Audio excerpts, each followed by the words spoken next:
Seandainya Presiden Jokowi ini terbukti sedikit saja melakukan pelanggaran, melakukan kecurangan, melakukan yang tidak etis untuk memenangkan anaknya, yakni Gibran, di ajang Pilpres kemarin, maka ini patut untuk dicatat. Maka sifat TSM, sifat terstruktur, sistematis, dan masif tidak dibutuhkan, tidak perlu dipertimbangkan dalam menghukum kesalahan presiden tersebut.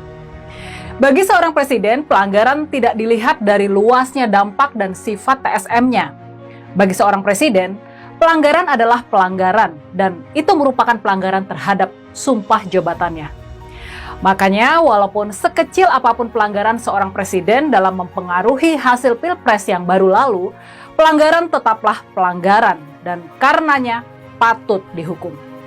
Dan karena cawe-cawe presiden begitu terbuka dan dilakukan dalam berbagai tahapan pemilu, kemungkinan para hakim konstitusi menemukan satu saja pelanggaran presiden menjadi sangat terbuka.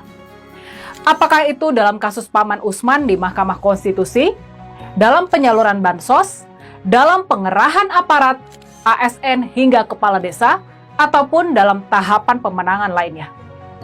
Pertanyaan kita kemudian, pertanyaan penting kita, di bagian mana saja Presiden Jokowi bisa melakukan pelanggaran yang terkait dengan Pilpres kemarin? Jawabannya, pelanggaran tersebut mungkin saja dilakukan bahkan jauh-jauh hari sebelum proses Pilpres berlangsung. Sebab, dugaan cawe-cawe Pak Jokowi buat mempengaruhi hasil Pilpres sudah ada indikasi-indikasinya jauh-jauh hari sebelum proses Pilpres itu sendiri berlangsung.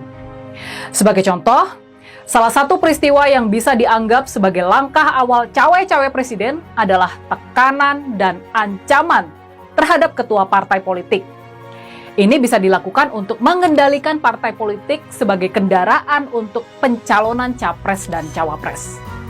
Dan dari berbagai pemberitaan sebelum ini, kita tentunya bisa simpulkan kalau salah seorang ketua umum partai besar telah tersandera kasus hukum di Kejaksaan Agung sehingga partainya kemudian jatuh ke dalam kendali presiden. Di sini, langkah mempermainkan status hukum seseorang boleh dikata adalah pelanggaran. Seharusnya proses hukum di Kejaksaan Agung itu tidak boleh diintervensi oleh siapapun, termasuk oleh presiden. Tentu, menyandera ketua umum partai hanya satu cara saja dalam menguasai tiket partai untuk ajang Pilpres. Ada beberapa cara lain dan tidak semuanya adalah pelanggaran. Tahapan kedua di mana presiden bisa dianggap cawe-cawe dan melakukan pelanggaran adalah ketika Mahkamah Konstitusi memutuskan untuk mengubah syarat capres dan cawapres sehingga Gibran jadi memenuhi kriteria buat maju di ajang Pilpres. Putusan Mahkamah Konstitusi tersebut sungguh aneh dan kemudian memang terbukti. Majelis Kehormatan MK menyatakan ada intervensi terhadap Mahkamah Konstitusi dalam putusan tersebut. Paman Usman pun dikenai hukuman. Dia sampai kehilangan jabatannya sebagai Ketua Mahkamah Konstitusi. Di tahapan ini yang patut kita catat adalah kesimpulan MK-MK bahwa memang sudah terjadi intervensi kepada MK. Tahapan ketiga, di mana presiden bisa dianggap cawe-cawe adalah ketika KPU, Komisi Pemilihan Umum, melakukan pelanggaran dengan menerima berkas cawapres Gibran, padahal belum ada aturan, belum ada PKPU yang menjadi turunan dari putusan Mahkamah Konstitusi tadi. Pertanyaan kita, mengapa KPU terburu-buru menganggap putusan MK harus dijalankan di ajang Pilpres 2024? Padahal mereka belum berkonsultasi dengan para wakil rakyat di parlemen. Padahal putusan MK sendiri tidak menyatakan perubahan tersebut harus dijalankan di ajang Pilpres tahun ini. Untuk kasus ini, Ketua KPU sudah dinyatakan melanggar dan dihukum oleh DKPP, yaitu Dewan Kehormatan Penyelenggara Pemilu. Pertanyaannya, apa motif KPU melakukan pelanggaran ini? Apakah sebagaimana Ketua Umum Partai tadi, ada pimpinan KPU yang juga tersandera oleh kekuasaan? Kita lanjut ke tahapan berikutnya, yang keempat nih, yaitu dalam penyaluran bansos atau bantuan sosial. Tampaknya banyak yang tidak lazim, mungkin tidak sesuai prosedur dalam penyaluran bansos menjelang hari pencoblosan Pilpres ini.